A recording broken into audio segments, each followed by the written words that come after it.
I'd rather disappoint you now than have you disappointed in me in 60 or 90 days when the house is still for sale. Right. When we knew at day one it was too high.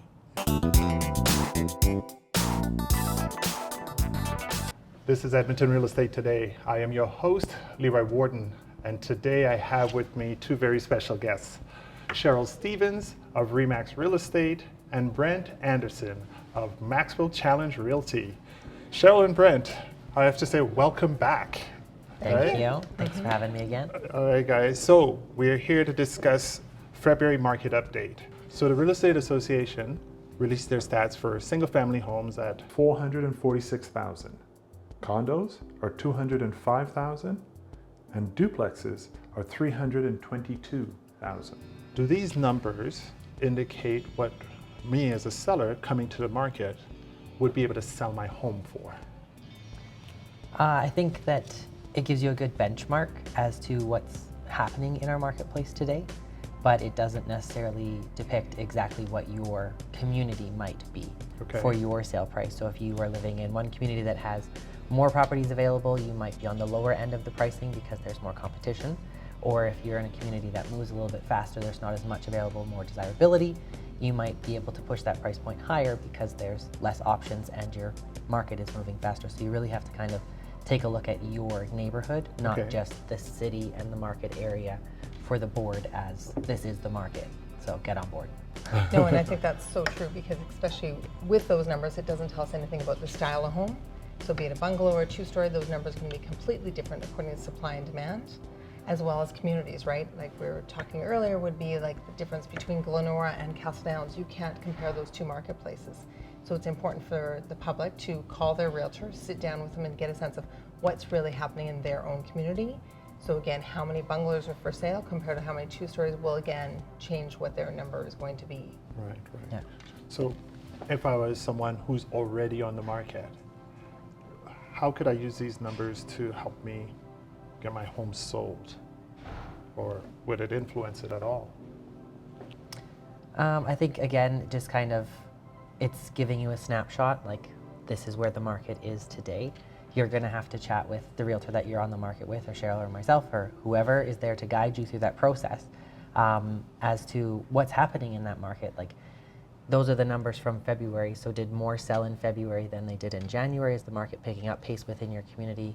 Or do you need to kind of realign and look at what's new in the market and why did 5 properties sell but we didn't, right? Kind of thing. So it's a question period to look at it and really siphon it down and look at, make your house the apple and find another apple, or do the adjustments to make them apples and apples, right? For comparison's sake. And I think the key would be is that if I'm already on the market, those numbers don't necessarily mean a lot to me when it comes to average selling price. For me, it would be like Brent said, it's all about how many are selling. So it gives you a sense of the whole supply and demand.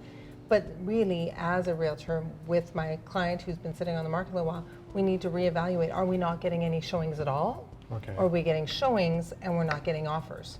So again, that will depict how our next move goes.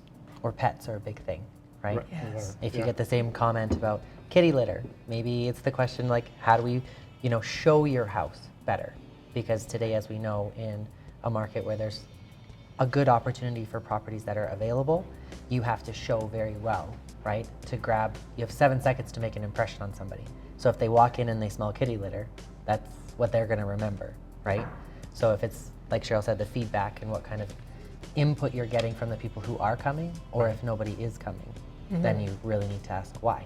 During February, there were around 1,795 new listings and 743 homes sold. So how would the amount of new listings and sales affect the pricing of someone's home on the market?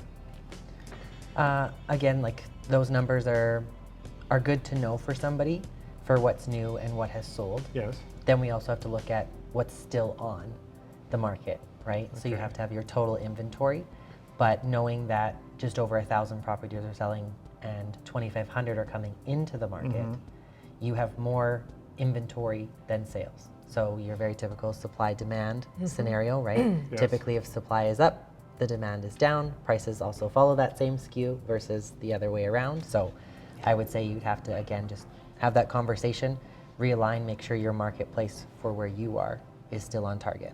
If I was to go, okay, now I want to put my house on the market and I have 15 other places I'm competing with, again, I need to maybe even go with my realtor and go check out those other houses to see how do I stand up compared to that other house. Right. Because pictures don't always do a place justice, or sometimes they look even better.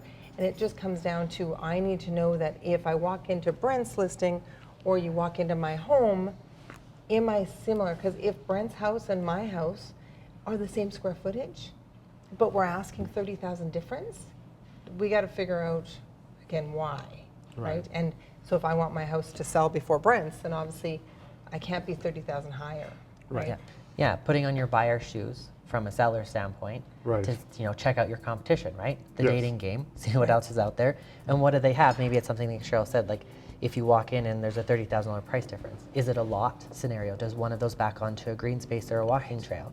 Is one a pie lot? Does one have an upgraded, kitchen with granite, stainless steel, new floor, something like that, heated garage? Like there's a lot of little factors that people don't necessarily pick up on until they're actually in a property. Right. And as we know, most sellers today, think that their home is worth more, which is very valid because it's an emotional thing. Yes. But we want to make sure we're looking at the logic at the same time. And by doing that and going to check out as a buyer, if you had this bag of money, which one would you pick? Are there any other things you, as realtors, you would say to your clients to guide them on how to get their home sold in today's market? We're here to educate you and guide you, to give you the information as to say this is where you can position yourself. Yes. And that's the market indicators, not us indicating it. And I think just making sure you do have all of the information in front of you to understand exactly what your goal is. Because if you're moving up in today's market, you might be actually better off to do that now at a lower price point than waiting for the market to increase, because now you're paying more for a more expensive home, I think. Well, and I know it's funny because just thinking about, you talked about the public there, and how many times does the public think that, oh, we want that quick sale, but they kind of forget that we actually get paid commission according to what they get. So truthfully, all of us would want to have that seller make more money, because the more money that seller makes, the more money we make. Right. But our goal is, again, helping them through the process to price it properly so they don't have all the stress of showing it. Somebody wants to see it when they're trying to have dinner. Someone wants to see it when they're trying to put their kids to bed. Our job is to have them price it accordingly, to get the showings, to get the offers early on, so we can actually use that time on the market when it first pops to make sure that they kind of get this process, get them moving on to their next step. And it's the idea of not just pricing it to get it sold quickly, but it's also to relieve all that stress, but also still put more money in their jeans. We've had clients do a pre-listing home inspection, right? Make that investment into your largest financial investment of your life, typically. Spend the $500, get it inspected, and now you have a list of all the things you can do in advance. And you can leave that inspection report on the table for buyers that are coming through. They're probably still going to do their own inspection, as I would encourage our buyers to, right? Absolutely. Yeah, totally. But at least they know you're a seller who cares, and you're not trying to hide anything, and you're going a step above some other people to say, we want our house to sell and we are doing everything in our capacity to make it the best house out of the options you have, right? Yes. Well, and I think, again, when you do things like that, it also keeps more money in the seller's pocket in the end, because when they come back from the home inspection and they have a list of 10 items that they think their home inspector made a point of making sure there was value, that they found things, but at least if those things were taken care of, now we don't have that, so it's less stress. But also we don't have those 10 items that aren't really expensive, but sometimes with negotiations they end up costing way more because of also the hassle. I really appreciate you guys coming out and giving us your feedback on today's market, and we hope that to see you again sometime. All right. Thank you.